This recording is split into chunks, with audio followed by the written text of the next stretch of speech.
Welcome to the City Manager's Report.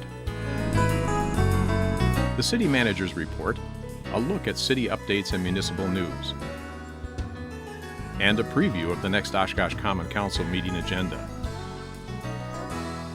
Your hosts, Emily Springstroh of Oshkosh Media and City Manager Mark Rohloff.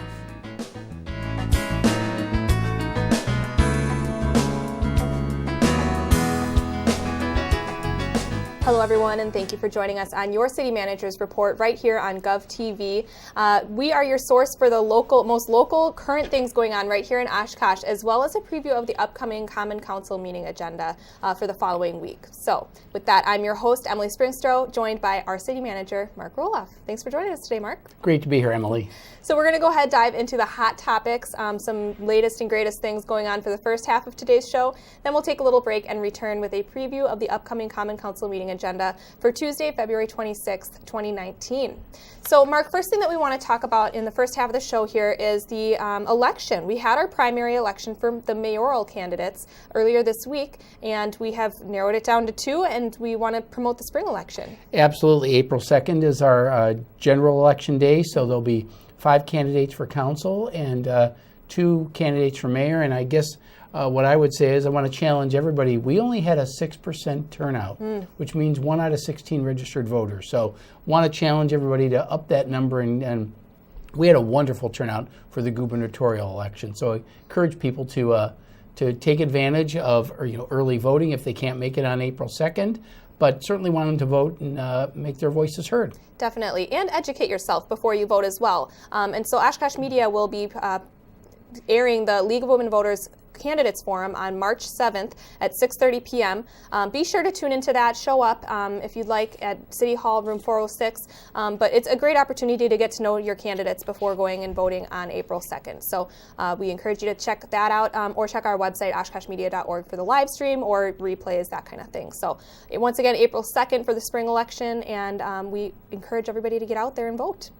So moving down our list, we've got a couple of fun events to promote today, Mark. First one being the Guns N' Hoses hockey game. Now, this is an annual hockey game, and judging by the name, you can kind of make an inference on who's playing in the game. Yeah, it's our old sibling rivalry of our police and fire department. Although they get a lot of help from area police and fire departments because there aren't that many hockey players on either of our respective departments. But great event, Oshkosh firefighters versus Oshkosh police. At least that's how they advertise it.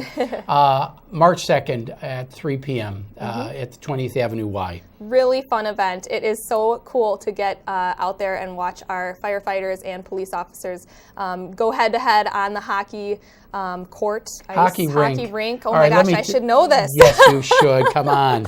And what's really cool about this event is that they do donate all of the proceeds to a different charity every year. Yeah, and this year is the National Alliance on Mental Illness, and they always pick a great charity that does a lot of good for the community, and this is one of them. And with the silent auction and raffles, and just a lot of fun that they have at the game, and for only $5, and kids under 5 are free. Get them introduced to hockey, let them fall in love with it. Very fun, yes. So we look forward to that once more, March 2nd, 3 p.m. at the 20th Ave YMCA.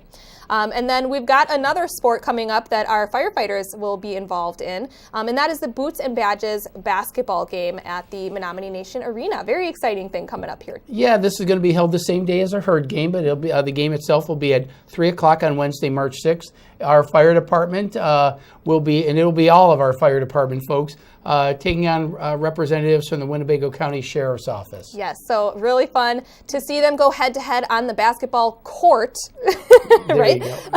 And there's a lot of fun opportunities in addition to this game, too. They're going to be doing tours of emergency vehicles and things like that, and just a really great opportunity to support our Oshkosh Fire Department and Winnebago County Sheriff's Office. And you can hang around, after the game. The concessions will be open, or you can take on any of the great places on Main Street. And then, of course, the portion of the ticket sales is going to either support the fire department dive team or the county canine fund. Yes, so all a great cause and a really fun time out here in Oshkosh. So definitely encourage people to head out to that. Once more, March 6th at 3 p.m. at the Menominee Nation Arena.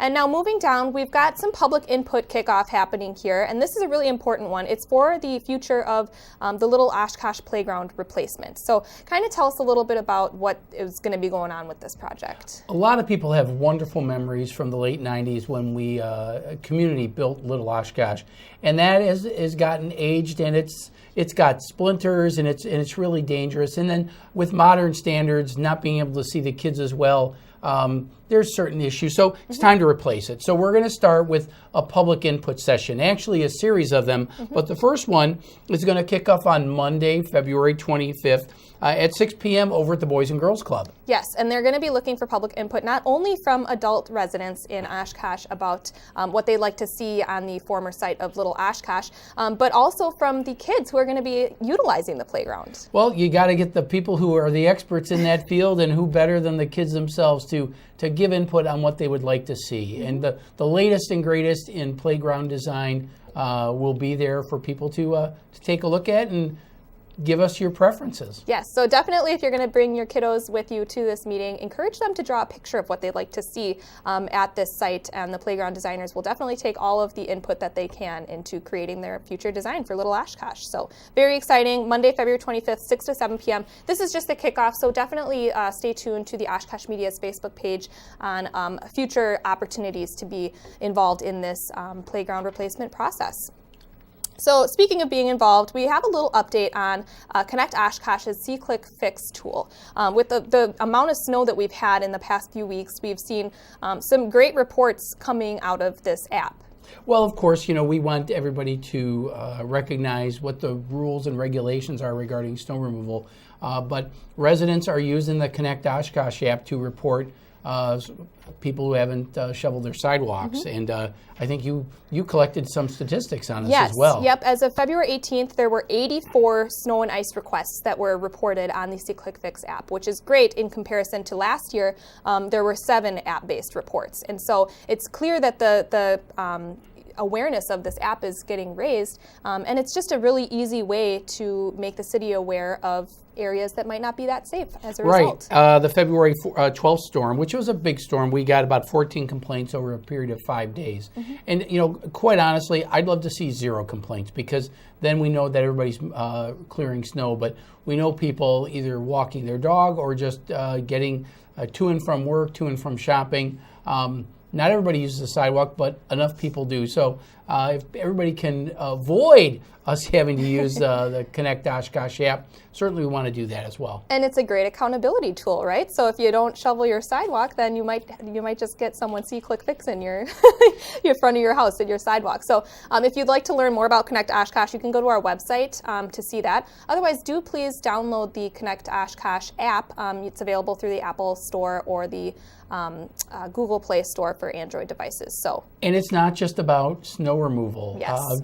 During one of the snowstorms, I happened to notice that a street light was out. When it's that snowy, everything looks brighter, and this area looked dark. Turns out a street light was out. I use it as well. I pulled out my phone, connected Oshkosh. It was right in my neighborhood, so they were able to pinpoint where the location was. And within a couple days, the street light got fixed. And even though in my neighborhood it's not owned by the city, it's owned by WPS, our street lighting folks recognized that, and they contacted WPS for me. So that's what they do. That's what the Connect Oshkosh app will do. We'll make sure it gets done, even if we're not necessarily the group to get it done. Definitely. Really great tool, and a great way to make different things known here in the city.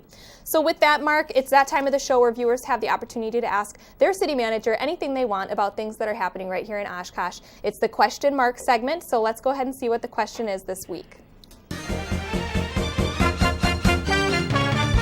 All right. So Mark, we got this question from a lot of different avenues, and this one is, where does the city put the snow that is cleared off the roads and parking lots? Where does the snow go? Well, we have had a lot of snow, so it's a very relevant question, because there's a lot of areas in the city that don't have really big terraces, in some cases no terraces at all.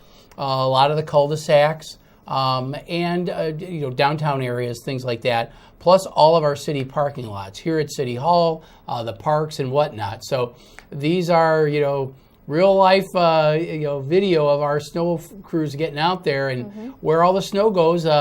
It kind of depends on where the snow gets collected, but because we have multiple locations. Sure. Fortunately, I think our main site is over near on the north side near Bowen and Smith. We have an agreement with a property owner over there that we can dump snow there. That makes it very convenient for the north side of town. But we also have some other areas in kind of the central city or near south side. Off of Campbell Road, it's not too far away from the sewer treatment plant or Titan Stadium. It's actually between Titan Stadium and the river. That's city-owned property, and we put snow there. And then the north end of the cemetery. So again, on the north side, another north side location where we can just put over on the north end of the cemetery, pretty much the area that's not developed yet. And then finally, our Southwest Industrial Park, we have a lot of acreage out there. We try to use that the least because that's the most remote of all of our locations. So it takes a lot longer to get the snow out there, but the land is plentiful, so that's what we use to get rid of the snow. Is there ever any concern of running out of space to store all this snow that's being cleared? Not really. Some of those areas can get a little more inconvenient, but you can always pile it higher. But we also have the industrial park, which is lots of acreage, but the travel time is a bigger consideration. So we try to avoid going out there if possible because on the south side, Campbell Road is so much more convenient. But if we're on the west side, generally we'll look to go out to the industrial park to do it there. Very interesting. Something you don't often think about is where the heck does all that snow go? And while we're on the topic, any update on the salt stores for this year? Well, fortunately, we start the season generally with a completely full salt shed over at our storage facility on Witzel. We built a brand new salt storage shed when we did the Public Works field operations facility. Right now we're down to about 2,000 tons, but that's still pretty good for what we need for the rest of the season. Now, let's have our fingers crossed that there's no April snowstorms, because that could change everything. But we do have adequate salt supplies. We do get that supply replenished midwinter, and so that carries us through the season. But our goal is you start the season with the full salt shed, get refilled at halftime, and that should last you to the end of the season. It's a perfect example of kind of planning for unplanned things like those April storm events, for sure. Oh, yes, they happen every once in a while. Definitely. Well, it was a great question and a great conversation about how all this is managed in the city of Oshkosh. So thank you for responding to that, Mark. For our viewers, if you'd like to send a question to City Manager Rohloff, go ahead and send it to us on Twitter at City of Oshkosh, post it to the Oshkosh Media Facebook wall, or you can email it to us at question@ci.oshkosh.wi.us, and he'll answer it on the next episode of City Manager's Report. So with that, we're going to take a quick break here, and when we return, we will take a look at some of the highlights from the upcoming Common Council meeting agenda for Tuesday, February 26th. We'll be right back.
Welcome back to City Manager's Report. Thanks again for joining us. Now we're going to go ahead and take a look at some of the highlights of the upcoming Common Council meeting agenda for Tuesday, February 26th.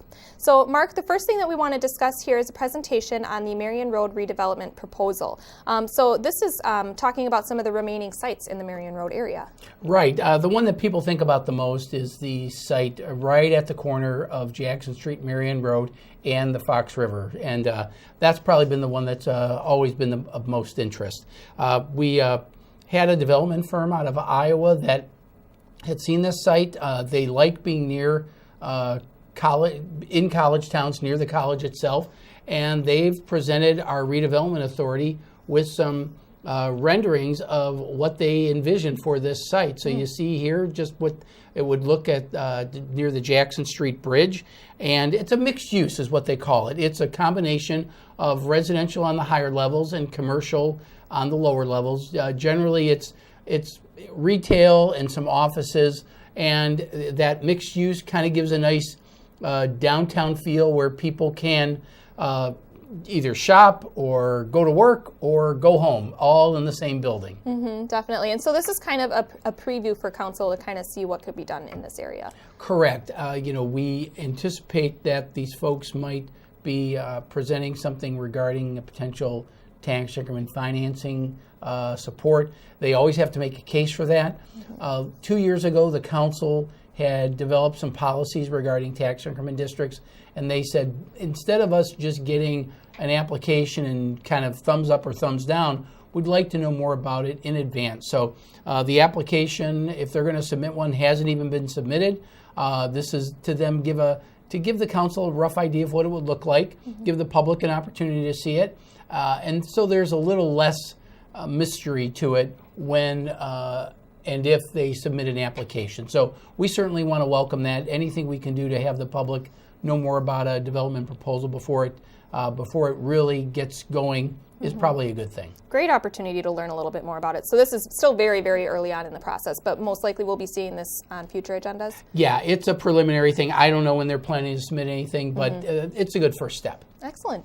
So moving down under the consent agenda, Mark, we've got the approval for initial resolution for special assessments, and this is for a list of 4 different projects, primarily utility projects. So kind of walk us through each of these ones that we're looking at here.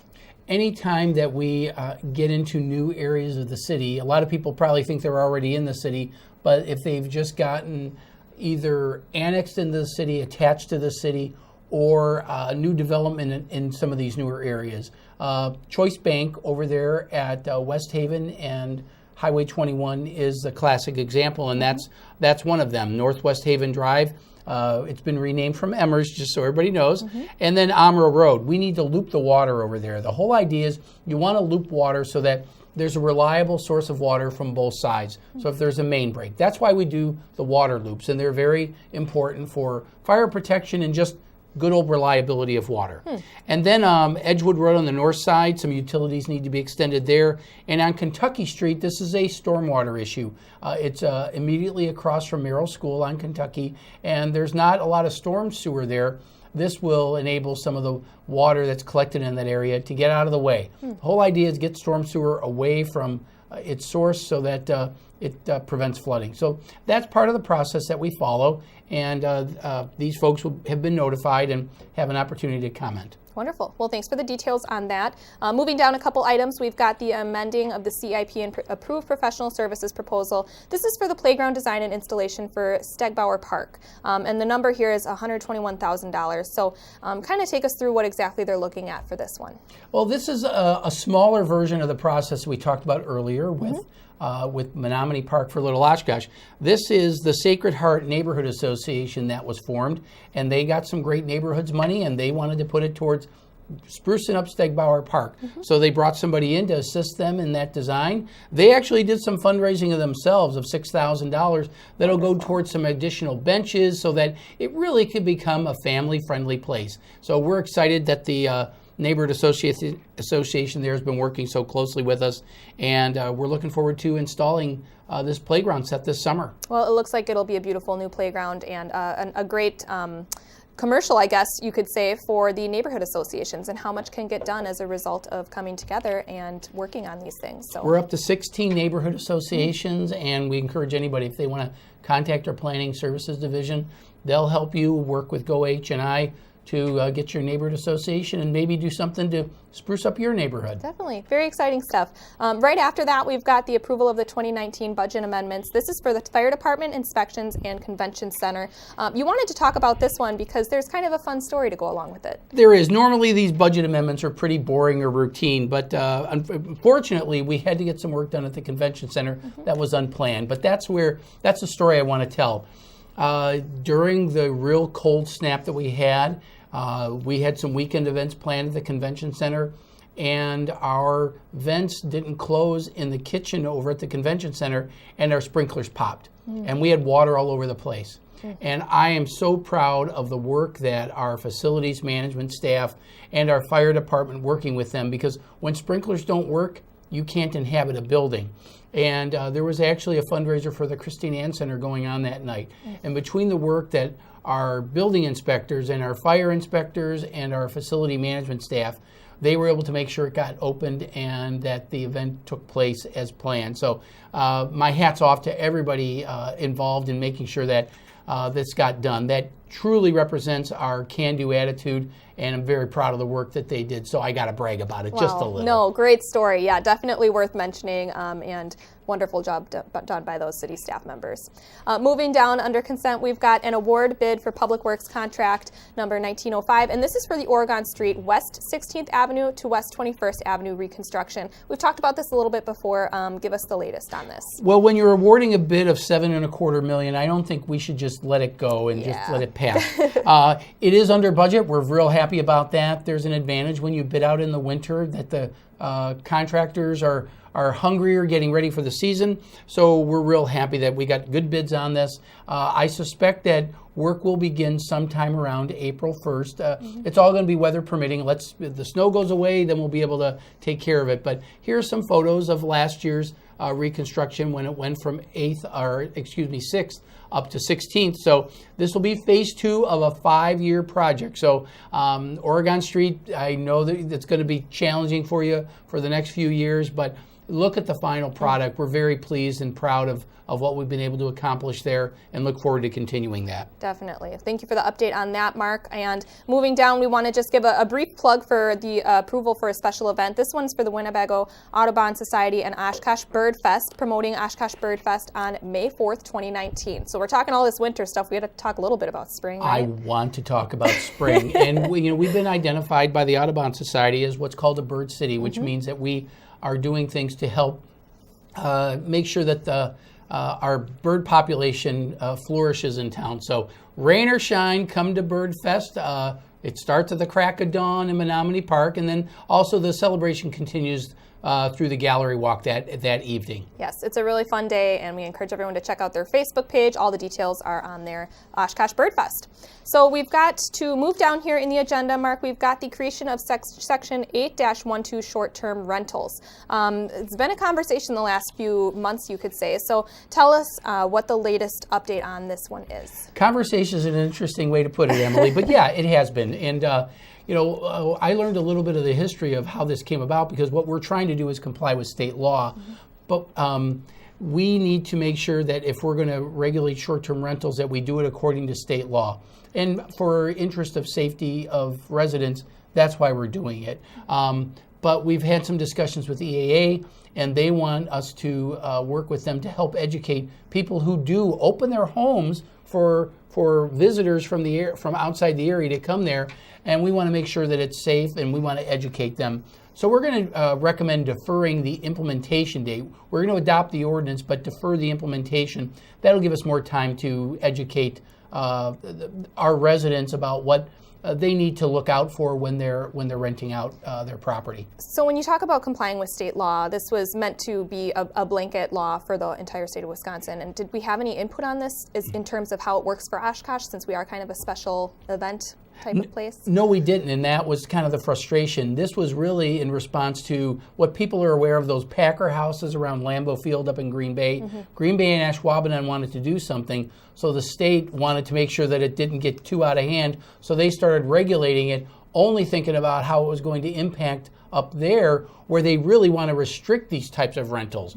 On the opposite end of the spectrum, we want to encourage these rentals because they're very important for the success of the EAA fly-in, and our residents are happy to be good hosts. Right. And the rules just didn't work that way, and that's where we sat down with EAA, and we had a good meeting of the minds. I appreciate all the work they did. So we're going to be recommending just a slightly deferred implementation of this. We still got a few bugs to work out. We didn't come to 100% agreement, but we have a good handle on it. And I think what we're going to do is try to get the state to understand that maybe this doesn't need to be a one-size-fits-all. Definitely. Well, great conversation on that, and looking forward to more updates at the meeting. Moving down, we've got a couple of joint meetings that we want to talk about, Mark, and first one being a joint meeting with the Oshkosh Area School Board on March 20th at 5 p.m. And what's kind of looking at, what kind of options are you looking at talking about? We try to get together a couple times a year to just go over items of concern. Poverty is one of the issues that we've talked about with the school board, and we're going to continue those discussions. 42% of our kids are on free and reduced lunch, so poverty is certainly an issue that works for both of us. And then similarly, we try to meet with our legislators. We haven't done that in a while, but our state legislators, we have a meeting with them on February 25th, which is the day before the meeting. So we're just going to do a follow-up and pretty much let them make them aware of things that when laws get adopted at the state level, if they don't think about the true local impacts, they can have some negative consequences. So those are the types of things that we talk to our legislators about to educate them on how a local government is impacted. Excellent. So a little preview of those couple of meetings coming up. Oshkosh Media will be covering the joint meeting with the Oshkosh Area School District if you're interested in watching that online. Moving down under your announcements and statements, Mark, is the implementation of monthly utility billing. This is going to be coming pretty soon-ish?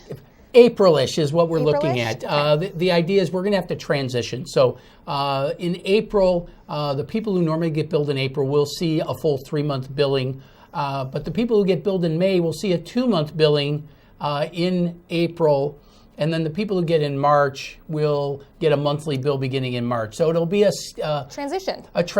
And then the following month, then we'll get to a single monthly bill. It's just software stuff that we're dealing with here, and but we're going to be educating people as time goes on. But we'll eventually get you off the monthly bill, or get you onto the monthly bill, and we're happy to do that. Definitely, and be on the lookout for more public information coming from Oshkosh Media on this topic as well. And then last thing that we want to mention here, Mark, is the parking on the east side of West Haven Drive. Tell us a little bit about how this issue's been wrapping up. Well, some of the residents were concerned because parking was taken away pretty much north of Witzel up towards Patriot Lane, and they asked that the parking be restored. Several of our boards and commissions got involved, sustainability, planning, traffic and safety, bike and pedestrian, and traffic safety. And after that, we looked and said, we have enough room to add parking on the east side of West Haven Drive, and we are reporting to council that we're going to be able to implement that. We just have to wait till the snow goes away so we can repaint the lines, but we're going to restore that in the spring, and we're happy to do that. Wonderful. So a great story of being compromising and making everybody happy, I guess you could say, right? It was a good process, and I'm real proud of the work that everybody did. And the residents were very respectful, and that's a big part of the process too. And so it made it easy for everybody. Wonderful.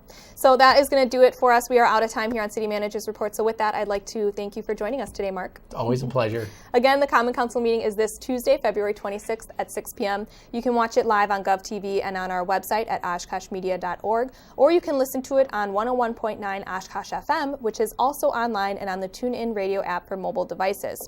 Don't forget to like us on Facebook or follow us on Twitter for all of your community and government programming and updates, or be sure to check out our YouTube channel for those past government meeting replays and past episodes of some of your favorite programs. Don't forget, if you have a question for City Manager Rohloff, send it to us on Twitter, post it to our Facebook page, or go ahead and email it to us, and he'll answer it on the next episode of CMR. So once again, thanks again for joining us on City Manager's Report, and we'll see you next time. Bye.